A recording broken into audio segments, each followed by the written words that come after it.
Okay, we are chapter 13ing here. So last time we did a couple of things.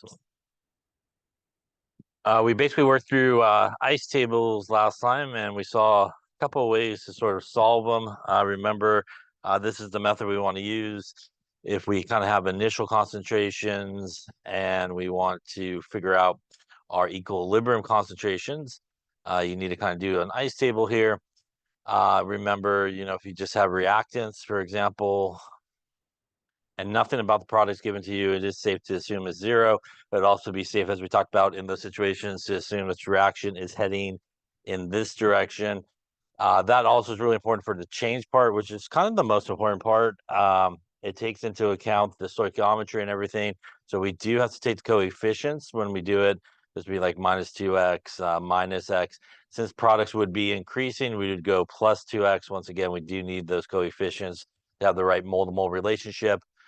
We could go down, obviously, here and then solve for what we need by going into your K expression. Bless you. And we want to solve for X. And once we do, we want to go in at that point and put the X back into our equilibrium line, and that will give us our equilibrium concentrations. Again, you could also do an ice table with pressures. It does need to be, as we talked about, in atmospheres when you do that, but you can do that as well. We also talked about Q, which is calculated the same as our K. So exactly the same as our K. The only difference is we do use Q for a couple of situations. It is the reaction quotient. We use it to help us determine whether or not we are at equilibrium, since obviously we have a little bit of everybody in the reaction sort of given to us. So we're not sure if these are sort of initial concentrations. We haven't reached equilibrium yet.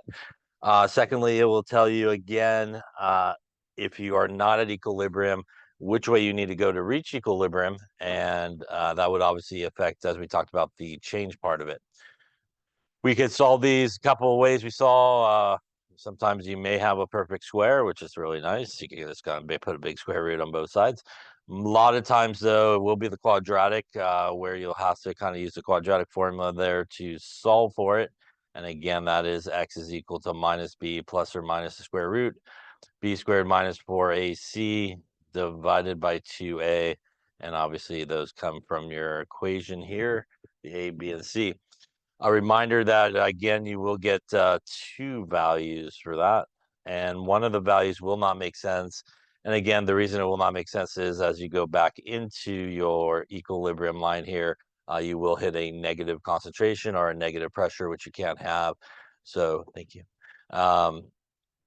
You can have really any combination from the quadratic. You can get, again, two positives, two negatives, and a positive negative is really that part where you put it back in that you want to make sure you don't get a negative number for the equilibrium line when you calculate it.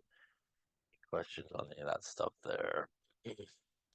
All right, so I think we did that long one last time to finish it out. So I think we're on this one. So why don't you give this one a go here. Again, we have a KP in this case of 4.31 times 10 to the minus 4. We want to calculate the pressures of everybody at equilibrium. If we start with 0.862 atmospheres of N2 and 0.373 atmospheres of H2. Once again, even though their pressures works the same way as everything else. So why don't you give it a go, see what you come up with.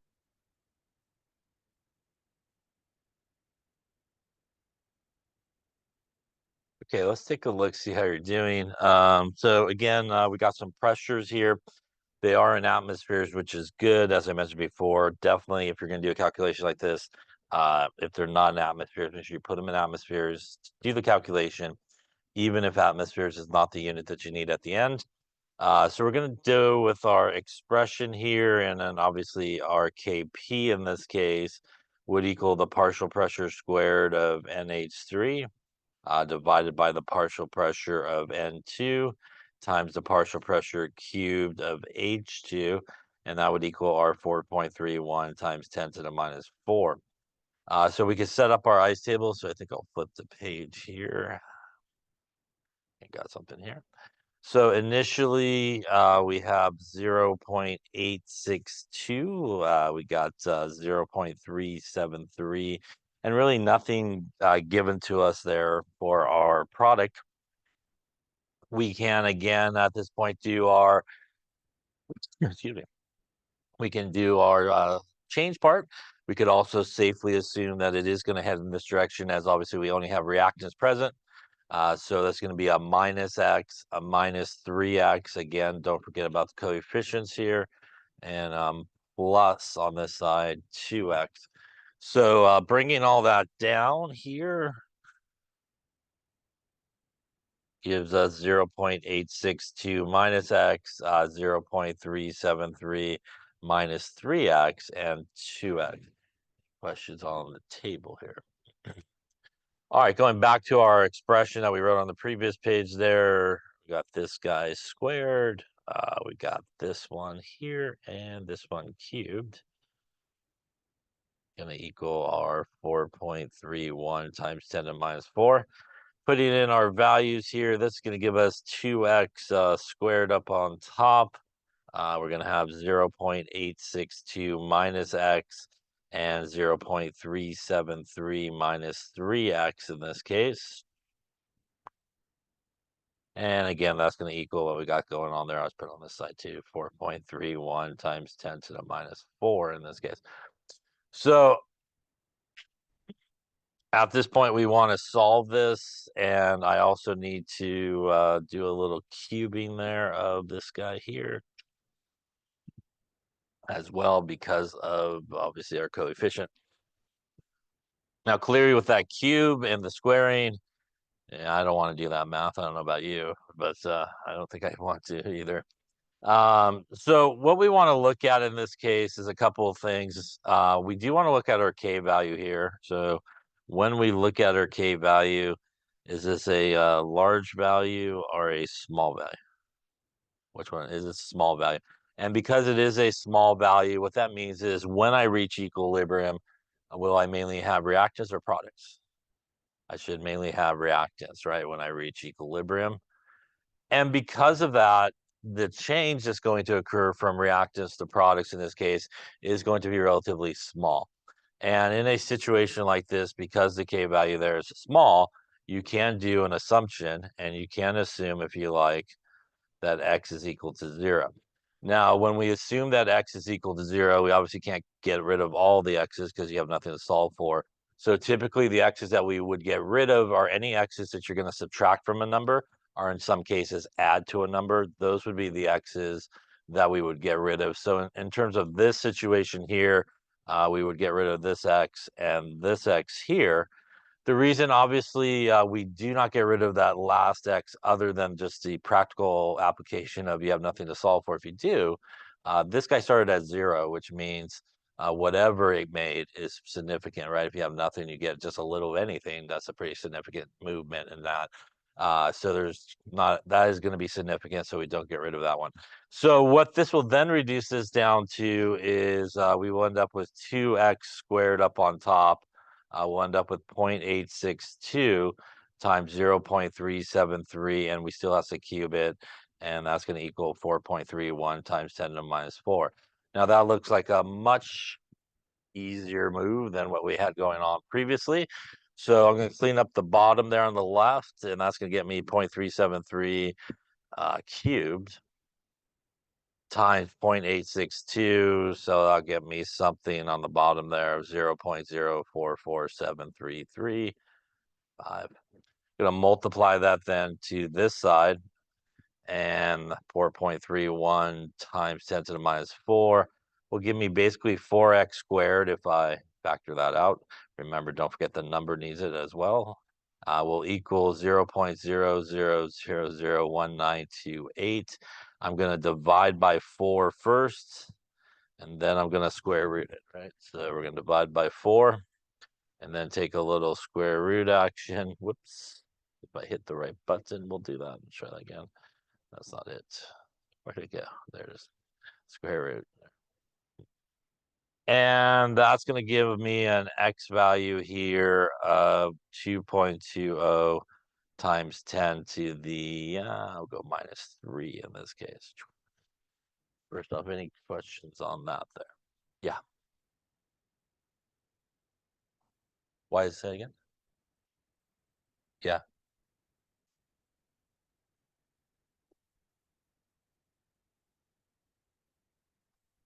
So that is 0. That is 0. Are you asking why this one's not 0? Or yeah, so that one's not 0 because technically, if we come back here, the real reason is it started at 0 originally. So whatever it makes will be considered significant change because it started basically with nothing. So again, like if you have nothing and you get just a little something, that's going to be significant from where you started with. These guys here are already starting with something. So whatever they make in this situation is not going to be all that significant from where they started. Not that big of a change. So that's why that. Other reason is obviously if we get rid of all the zeros, we have nothing excess, we have nothing to solve for. So that's typically the one we want to keep is that one that's not being subtracted or added to any number. Pretty good one. Yeah. No, you cannot always do this. So why did we not, for example, do this on the previous problems we did? It has to do with the K value, right? So if you look at the K values on the previous 3 examples we did, the first K value was 7, which is considered a large value of K, which means when you reach equilibrium, you should have mainly products, which means the change that you're going to have from reactants products can be pretty significant. The other 2 that we did was like 54.3, which is even a larger value of K. And that also means, again, you should mainly have products at equilibrium, and the change that you have will be considered pretty significant. So you could only try this where you have a small value of K, because basically you should still be kind of on the reactant side, and whatever's going to the product side, the change part of it's going to be relatively small, and you could give it a go. Other questions on that? Now, when I say give it a go and give it a try, I do mean that because when you do this assumption, you do need to check your assumption and make sure it's okay. So the way that you were going to check our assumption in this case is, I'll just flip it to here. We're going to follow what's sometimes referred to as the 5% rule. So if you try one of these assumptions after you get your X value, you need to check it that it's okay. So how do you check it's okay? You basically take the X value you got and you divide it by whatever you're going to subtract it or add that X value to. So essentially that's your initial concentration. So for example, the X value we just got there was 2.2 to the minus 3. So we got 2.20 times 10 to the minus 3. And our initial one there on this guy, that was our initial concentration. That's what we were going to subtract it from. So we'll divide it by 0.862, which was our initial concentration. And we're going to times it by 100% in this case. So we'll go 2.2 to the minus 3 divided by 0.862 times it by 100. Going to get a 0.255%. And that is definitely less than 5%. So that is good. Our assumption here is good. You could do it for either one. So for example, we would do it from here as well. We could, if you wanted to, you could have chose that one. And in that case, we would actually take 3 times our X value because it's 3X in that case, right? Divided by our initial, which was 0.373 and times it by 100%. And even if we did that there, we'll end up with 1.77%, also less than 5%. So the check here is good. So you do need to check your assumption along the way. I'll be honest with you, if you check one is good, you're probably good. You don't need to check them all. You probably should be in good shape. So you need to at least check one of them to make sure that it is less than 5%. Now, if it is not less than 5% and it's more than 5%, then you need to go back and solve it another way. And for our purposes here, that'll probably be the quadratic that you need to go back and kind of solve it that way. If there's any questions on the checking part there. Okay, so now that we do have our X, we could actually solve our problem here. So maybe go one more. So we got 0.862 minus X. So N2. N2 is 0.862 minus X. which would be 0.862 minus 2.2 times 10 to the minus 3. And that will get us here. Looks like 0.85. 860. I guess we could round it there. 860. Remember, these are atmospheres, right? So these are atmospheres, not concentrations.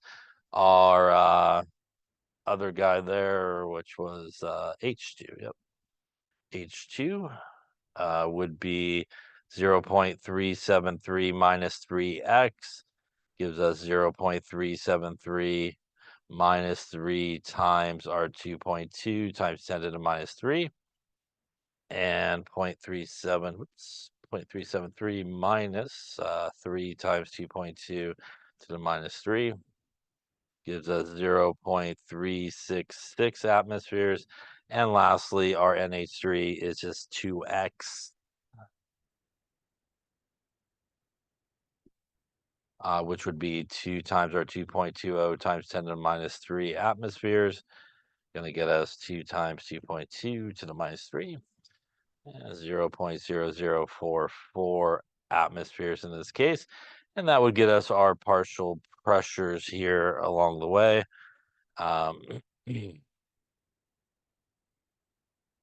Any questions on that calculation there? So again, another way that you could sort of do this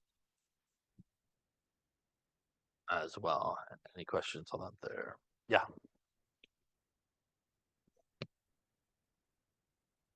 Say it one more time. Yeah, so yeah, you have to do an ice table, definitely. So that would be your first step. Obviously, you would want to write your expression. You would want to do your ice table here. And again, we'll have minuses on the left, pluses on the right. Next, you would want to put it into your expression to solve for x. In this case, because of our k value being small, we can make our assumption in this case. Obviously, if we have a larger k, you can't do that. And then obviously at this point, we would just solve for x. And we do need to check our assumption, which would be the sixth step there. You want to check your assumption, which was on the header page.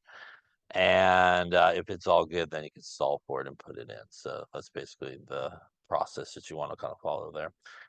Pretty much for all these type of problems, those are kind of the processes you want to start with: expression into the ice table, solve for x. And we've now seen basically 3 different ways that you could solve for x in these type of problems. We've seen like a perfect square, right, situation. We've seen obviously the quadratic, and now here the assumption. And those will be the 3 ways that you will solve problems in this class. As I mentioned, I think last time, we will not do successive approximation or anything like that. So these will basically be the 3 ways. So if this does not work, then you probably should roll with quadratic. Now, again, it's up to you if you want to quadratic it out. Again, should get you the same answer, but obviously the assumption can save you some time. But you should definitely make sure you get in a habit of checking it, because there definitely will be chapters and calculations down the road where it won't work and it won't be a good assumption, and you will need to go back and solve it a different way. So just don't get into what a lot of people do, is they just think it's always going to be good and just roll with it. Or secondly, what a lot of people do is just want to do the assumption on every situation. So again, this has to be a very specific situation, and it is k value dependent, the value there that allows you to try it or not. Other questions on ice tables in general? All right, so the next thing and last thing we're going to talk about in this chapter is Le Chatelier's principle. And Le Chatelier's principle is the idea of essentially you have a system at equilibrium. So you have this equilibrium system set up. So you got this nice little system working at equilibrium. And then basically you do something to it. So really, right, our rate of our forward reaction will equal our rate of our reverse reaction in the situation. And then you do something to it, you add some type of stress to it. And basically, when you add a stress to this system that's at equilibrium, you are essentially going to screw it up. But one of the nice things about these type of reactions, as we might have talked about, is they are sort of self-correcting. So even though you kind of screw up the equilibrium, it will want to get itself back to equilibrium. So there's kind of three things that can kind of occur in this situation that allows it to get itself back to equilibrium. It's oftentimes referred to as kind of shifting to the left, which means you're going to make more reactants, right, to get back to equilibrium. Sometimes it will shift to the right,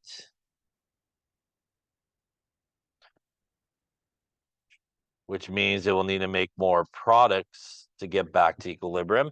And then there are certain situations that even though you did something to it, it will actually have no effect on it, and there will be actually no change to the equilibrium. So even though you kind of did something to it, it will not cause any kind of shifting to occur. So what are the different sort of stresses that we could do to a system that's out of equilibrium? We can do something with concentration. We can do something with pressure or volume, especially if it's dealing with gases is typically where we deal with that. We could also do something with temperature, and we could also add a catalyst. So these are several things or a few things that we could kind of do to a system that's at equilibrium. And like I said, it's going to kind of mess it up, but it will sort of self-correct itself and try to get itself back to equilibrium. So we're going to look at each of these kind of individually and talk about what happens when we do that. So we'll start with concentration and we'll talk about sort of what happens with that. So we'll just start with concentration. And basically there's two things you could do with concentration. You could either add more or you could remove, right? And basically if we add more, it will always basically shift away from the side you added.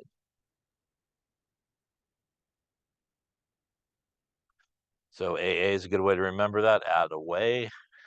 And it will always shift from the side that you added to. So when we talk about sides, sort of in Le Chatelier's principle, we are talking about basically reactants or products, basically the equation. As you may know, right, there really is, kind of, there is no side in the beaker, right? If I throw a equilibrium reaction in there, we got basically everybody swimming around together, right? There's no arrows in the beaker, so they're all just kind of swimming around in the beaker. So there's not really left side or right side of the beaker, but when we talk about it, we're talking about left side, which would mean you added more reactants, or right side, maybe you added more products. So that's what we're talking about to the right and left. When we remove something, it will shift towards it. So again, whichever side you add, or whichever side you remove will cause an opposite sort of effect. Now, adding is pretty simple, right? You could just go to the shelf and pick up a bottle that has whatever's floating around in your solution and drop it in there, some ions, same ions in there, and that'll be like adding. Now, let's say I had a beaker of stuff floating around. How do I remove something? Do I just reach in with my hand and grab out the ions that are floating around? Not a good idea, usually, to reach into a beaker with your hand, I imagine. We can't really do that, right? Ions are basically found in solution floating around for the most part. So there are a couple of ways that we could remove something. I could, for example, add something to that beaker that will make a precipitate, right? I can make a precipitate, which is a solid. And that would essentially be the same thing as like reaching in there and taking out those ions that are floating around. So you could add something, for example, that will precipitate out a ion in solution. That's one way you could kind of remove something from a solution. The other thing that is maybe something you might not be able to visually see, obviously, if you added something, you made a solid, you'd be able to see the solid form. You could add something and form our friend water, right? And water, which is a pure liquid, is also not included in the equilibrium, as we talked about, right? Those are the two things that are not included in the equilibrium expression, solids and liquids. And you could add something that will make water. So you have an equilibrium that has hydroxide OH minus in it, and you add some acid, which is H plus OH minus will make water that will essentially remove hydroxide from the reaction. And vice versa, if you had like an acid equilibrium, you could add some type of base that would also do that as well. So those are two very common ways that we can sort of remove something from a solution. So for example, if we had some award-winning stick figure drawing here, and it's advanced stick figures because they do have faces here. A tough class, by the way. This guy will be the reactant side, this will be the product side, and we're at equilibrium in this case.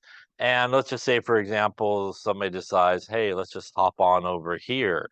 So they hop on over here. This is the situation that's going to occur.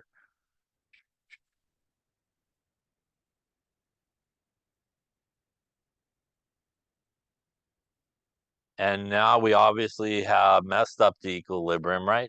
Do I need to put more people on the right or more people on the left?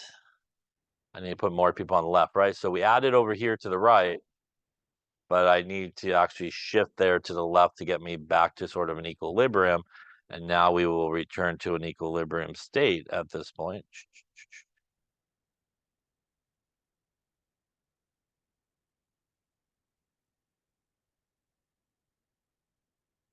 I don't know if he's very convinced. Let's make it bigger so we get on there. And now we are back to our second equilibrium state. Now, if we had kind of the same situation over here, and again, our guy on the left here is our reactants. This is our products. He decides, I've had enough. I'm going to hop off. This situation is going to occur. Now, in this case, right, we need to put more people on the right-hand side, right? We remove, so we got to go to the right there to get us back to equilibrium, right? There we go. Chemistry with pictures. I like it. There we go. And we are back to our equilibrium state in this case. So that's essentially what's happening in this case. Again, basically, when we do this, what we're really looking at is, are we going to cause kind of the forward direction of that reaction to occur, or the reverse direction of that reaction to occur? If you remove something, you could think of it like you made a hole, so you got to fill the hole, right? So always go towards the hole that you just made. And again, when you add, it should always go away. Any questions on concentration there? The next sort of thing that you could do to an equilibrium has to deal with volume and pressure. And volume and pressure usually involves equilibrium with gases. And with gases, perhaps you remember our friend Boyle, right? Pressure volume relationship. As the pressure goes up, what happens to the volume? Volume goes. There you go. I'll go down. Sounds good. So as the pressure goes up, the volume goes down, right? And that's because volume gets smaller. Gas molecules are now near each other, right? A lot more collisions occurring, don't have a lot of room to fly around. So we do see an increase in the pressure.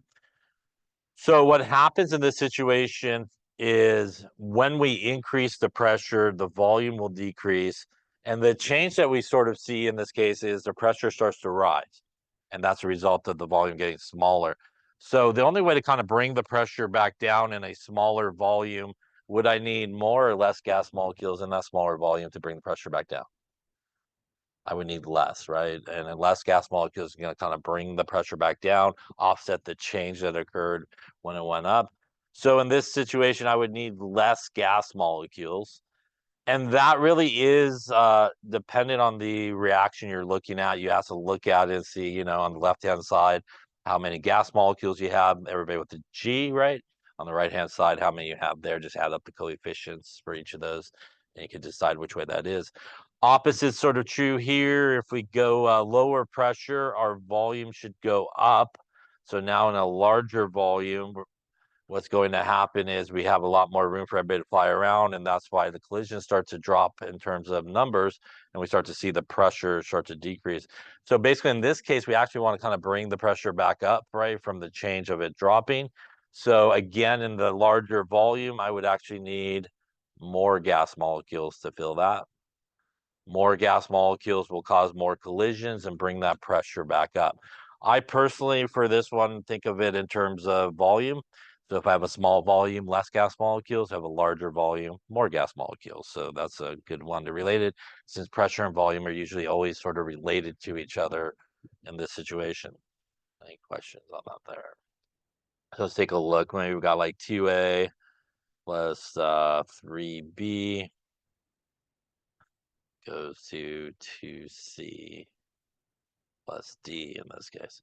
All right, so what will happen in each of these situations? Will it shift to the left? Will it shift to the right? Or will there be no change? If I do the following things, I add more C, I remove B, I increase the pressure, I add more A, I increase the volume.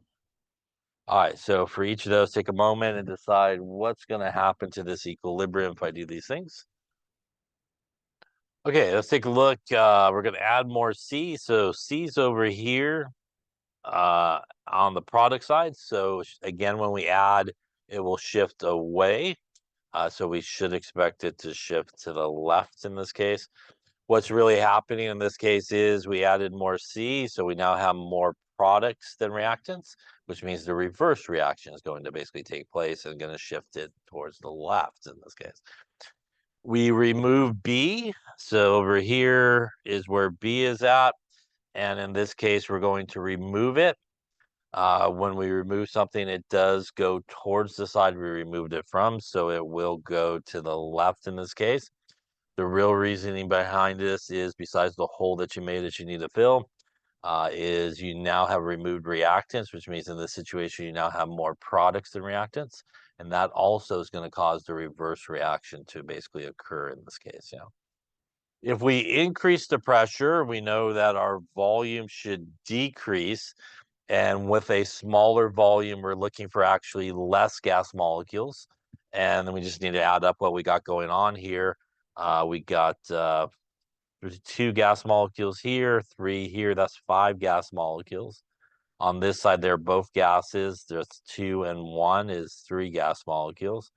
So in a smaller volume, we need less gas molecules. That is going to cause it to shift to the right in this case. Second to last, we're going to add more A. A is a reactant, so again, we'll shift away from the side we added it to. It will go to the right-hand side in this case. Again, the real reasoning here is when we add more reactants, we then have more reactants than products. That will actually cause the forward reaction, this reaction to take place and shift it to the right. Lastly, here we have a larger volume, which does mean our pressure, by the way, does go down. And in a larger volume, we would need to fill it with more gas molecules to kind of bring the pressure back up. And as we earlier saw, that would be to the left in this case. Any questions on any of those there? By the way, what would happen if I had equal number of gas molecules on each side in this case? It would be a no change. So that's one way that you could get a no change is you can have a situation like this and you basically have equal number of gas molecules on both sides. So there is no more or less, it's kind of a push and nothing much is going to happen in that situation. Any question on volume and pressure or anything like that? All right, the next sort of thing that can affect the equilibrium is temperature. And as we know, temperature is the only thing that will affect the actual value of the equilibrium constant, as we talked about. But in terms of Le Chatelier's principle, temperature works the same way as concentration, which means if you increase the temperature, it will shift away. And if you decrease the temperature, it will shift towards it. So the question is, which side is temperature on? And which side temperature on has to do with what type of reaction you have going on. Is it a exothermic reaction? Is it an endothermic reaction? So if we have a exothermic reaction, heat and energy is given off, right?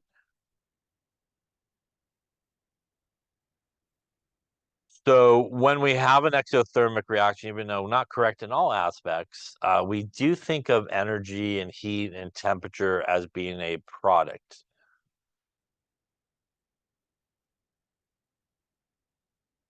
So If you increase a exothermic reaction temperature, it will cause equilibrium to shift to the left. If you decrease the temperature of an exothermic reaction, it will go towards the product side in this case. The most common way, though, that you will probably see sort of energy related to you is delta H, which is our change in enthalpy. And usually they'll just give you the equation with the delta H value at the end. As you hopefully remember, a delta H value that is negative is an exothermic reaction. So exothermic delta H is going to be a negative value. The actual number is not all that important. Endothermic, we think of energy being absorbed in this case. And because of that, we think of it as being a reactant in this case, rather than a product. And again, in an endothermic reaction, if you increase the temperature, it will shift away from the reactant side to the products. And if you decrease the temperature, it will come towards the reactant side. Once again, here, delta H would be a positive value for an endothermic reaction. So in this type of thing, you do need to kind of determine what type of reaction is it, exothermic or endothermic, to kind of know which side temperature and heat and energy is on. The sort of last thing that you could kind of do to a system at equilibrium is basically add a catalyst. And as we talked about in the previous chapter, a catalyst is, again, not a reactant, is not a product. It is just there to, in most cases, make the reaction occur quicker. So not a reactant, not a product. And again, it does not get used up in the reaction.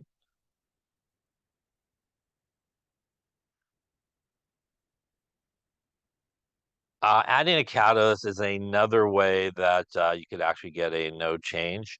You'll just get to equilibrium quicker, but it will really not cause any type of shifting to occur. So those are kind of the two common ways you could kind of have a no change in the Le Chatelier's principle. Add a catalyst, equal number of gas molecules if you do something at the pressure. A third way is a noble gas, for example, right? Noble gases are chemically inert. They don't react with anything. So that's, again, another way that you might have a no change sort of situation. Questions on any of those Chatelier's principle there? I'll take a look at some here, just something's coming up, right? This is what we talked about, obviously, our concentration, add away. You remove, it goes towards it. Temperature, again, is the only thing that affects the value, but we treat it like a reactant or product. And pressure, again, is related to volume and either more or less gas molecules in terms of shifting.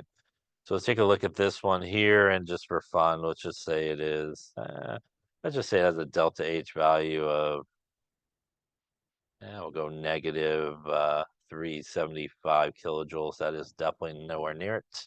We'll just use it for this example. All right, so again, we wanted to know, are we going to shift to the left, to the right, or no change if we do the following? Let's go with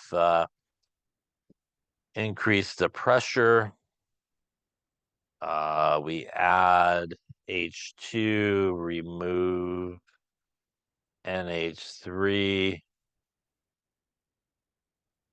We decrease the volume. We increase the temperature. We, let's see here, add some N2 to it. And let's go with, okay, so let's take a look. So first one here, we're going to increase the pressure.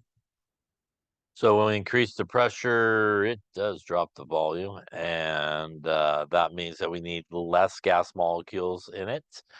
So on this side here, we got 4 gas molecules. On this side here, 2 gas molecules. So that's going to shift to the right. And since the one next to it is basically lowering the volume, that will also shift to the right as well, because that's basically the effect that's going to happen. When we add some more H2, H2 is on the reactant side. So again, it's going to shift away from that. So it will shift to the right. Again, by doing so, we have more reactants in this case. It's going to cause the forward direction of that reaction to occur because of the presence of the more reactants. We're going to remove some NH3. So when we remove, it goes towards it, like filling a hole. So it will go to the right. Again, the reasoning there is as we remove the NH3, we now have, again, a lot more reactants and products going to cause the forward direction of that reaction to occur. We did our volume there. Our temperature increasing. So with a negative delta H, that means that this reaction and made up time here would be exothermic. That means that we would think of heat and energy as a product. And because of that, we're going to increase the temperature. So that would be like adding more products. That's going to cause it to shift away from it and cause the reverse reaction basically to occur in this case. If we add some N2, once again, that is a reactant. So more reactants than products going to cause the forward reaction to occur and it to shift away from the side we added it to. And lastly, our volume here is related to a decrease in pressure, but in a larger volume, we will need more gas molecules, which in this reaction would be to the left. Any questions on any of those there? All right, so let's take a look at one last one here, I think. That's what we just did, I think. Let's see this one. Too far. All right, let's do this reaction here. Let's go with decreasing the temperature, increasing the pressure, removing NO, adding O2, adding a catalyst.